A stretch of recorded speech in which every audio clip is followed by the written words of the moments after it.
Hi, I'm glad you found me. I'm working with Adobe Fresco today, and I am going to focus on the motion tool. There are some powerful features inside of this tool. Once you know how to use them, you can really bring your drawings to life. So let's get started. This is Adobe Fresco. This is an iPad.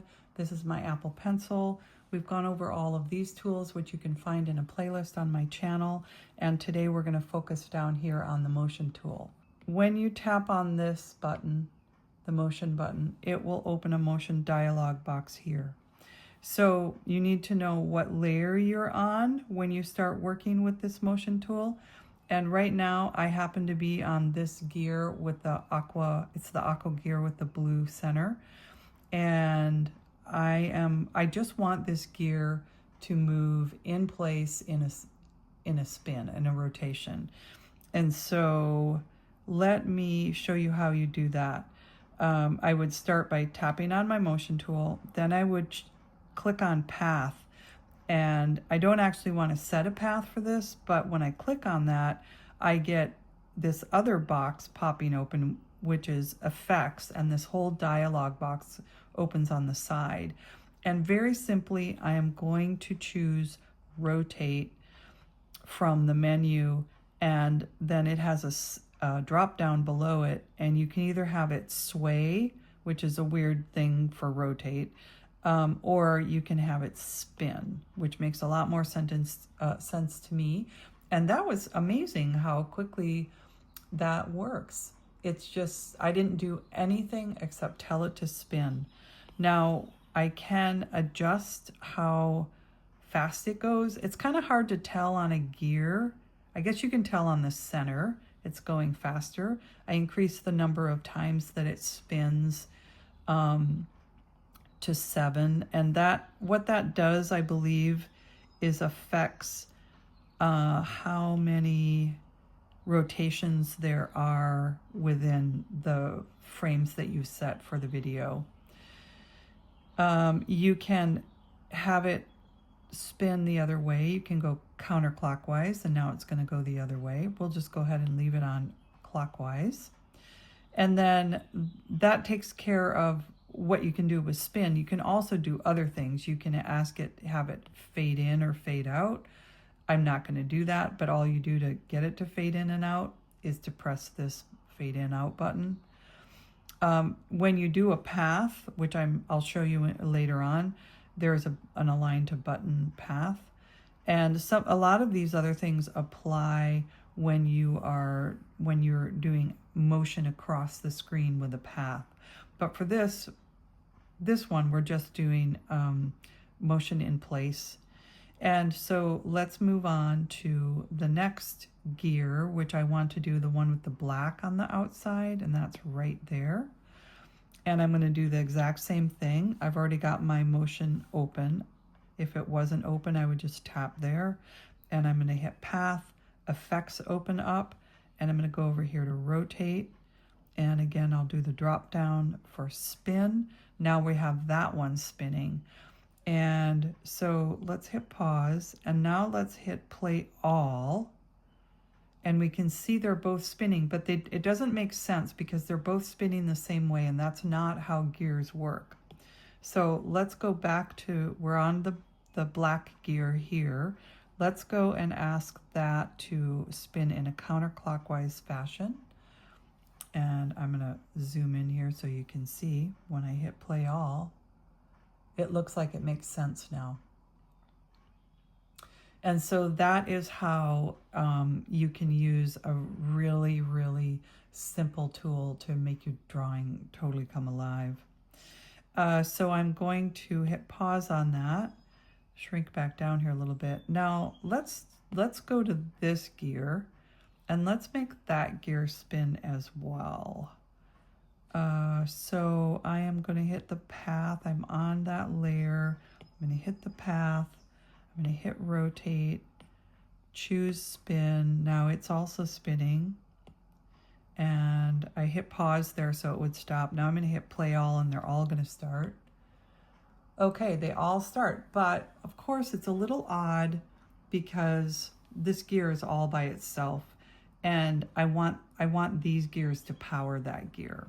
So I'm going to hit pause here, and I'm going to show you how we can do that. The way that we would do that is create another layer. I want this layer to be on the top of the, I want it to be above both of these layers, because I want to draw a belt that goes from this area here all the way around here, so it will look like it's actually moving. So I'm going to do that first of all by choosing a vector brush. I'm on the new layer. I am going to choose a nice dark green, just because I think it'll show up against everything else. And then I'm going to use my shape tool. I'll choose a circle. I'm just going to draw, that's too small of a diameter. I'm going to move that diameter up to 38. There, that's better. That's going to show up. And then I am going to tap on that circle again, and I'm going to move that circle over here. And I want this circle to be as big as this gear. And I am going to now see, where do we want to go with this? I think that works. Tap that so I can draw with my guide. I'm going to use the same size, and I'm going to do a half circle starting there, going around to about here. Then I'll switch my guide to holding it down. I can choose the ruler now. And I'm just going to set this ruler up so that it's going to help me join these two. So I'm going to draw another line right there. Okay, so I'm going to put that ruler away. So it's on its own layer, so there's no problem with cleanup. It's not going to erase anything that I want to keep. Okay, so now I've got that attached. I'm going to go back to my motion tool. I'm going to hit play all. Well, it looks like it makes more sense now, but I can make it look even more interesting. And the way that I can do that, if you'll notice here, this little box right here is opened up. And I'm going to hit pause for a moment. And I'm going to bring you all the way down here so you can see what I'm talking about as I do this.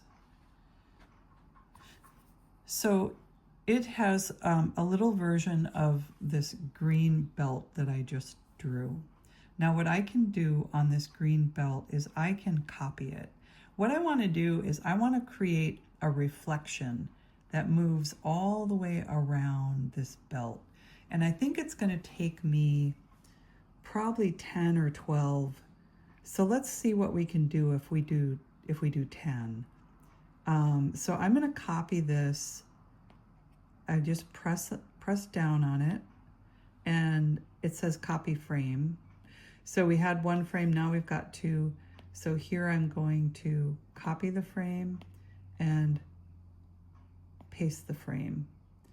And now I've got, done. Now I've got 3. And they're all the same so far. And if you notice, it was green. The next frame looks purple, and that's because it's a layer. And then it's an onion skin, basically.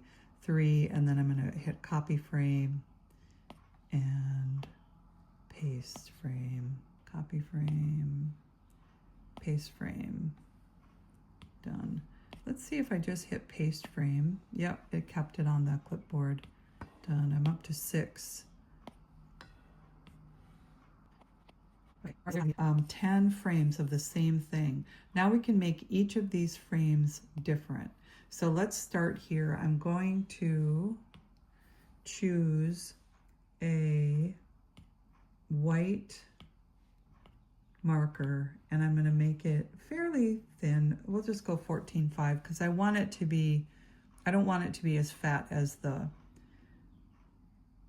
green line. And so I'm going to start by making my reflection right here, and I'm going to make another reflection on this end, and then I'll go to the next frame and I'm going to move that reflection over to here, and then I'll move the reflection over to here, next frame, and here. So I'm just moving my line down a little bit so that when the motion happens, that line is going to move around. Oops, back. So we've just got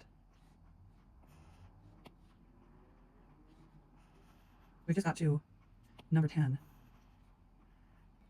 So let's see what happens when we play this. I'm going to play all now.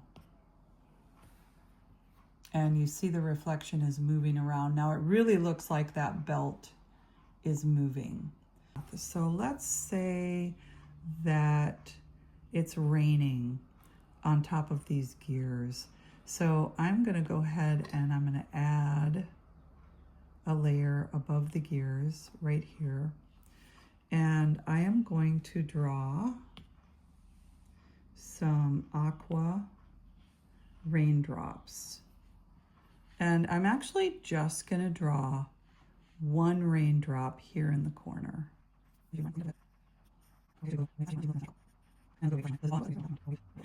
Okay, so we've got one raindrop. Well, how is that going to be just one raindrop? Let's see what happens. If I hit path, I could go over to effects right now and do what I did before, or if I just take my pen and I lay it down here, you see that little X that popped up there in the top right?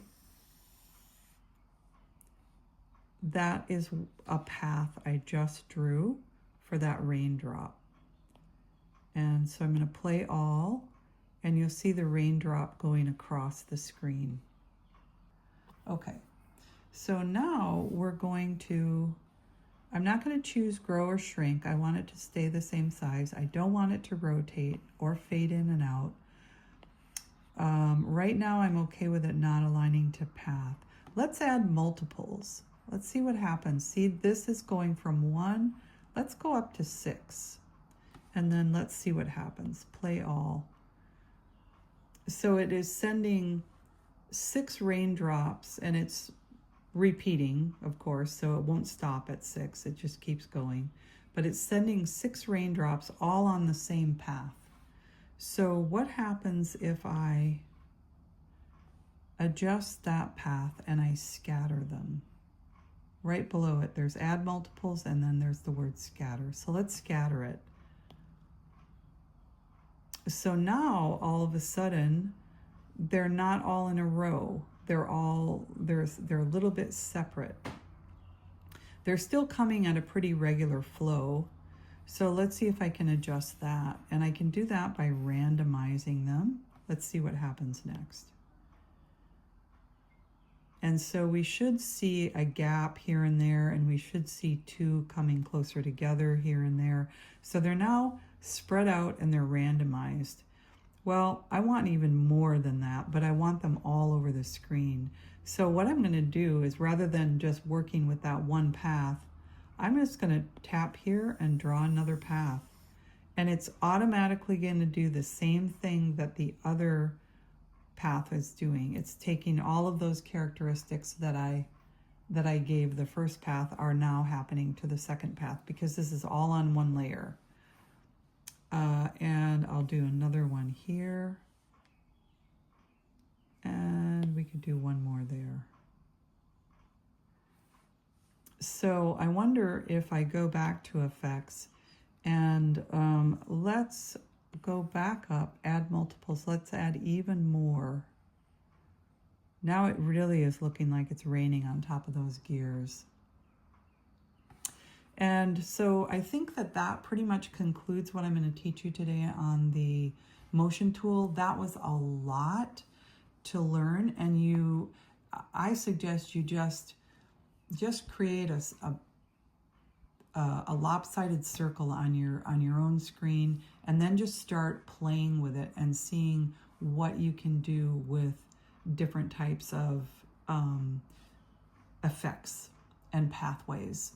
And you'll learn that when you start to use these tools with birds and things that you want to follow in a path in a circle, you want to hit that align to path button, which doesn't apply to these, but it's a great one to know about. And I'll definitely show you that when I do the winged creature animation, which probably will be the next thing that I make a video about.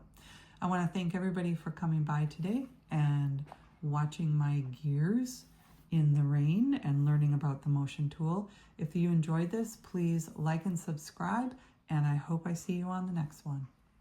Bye-bye.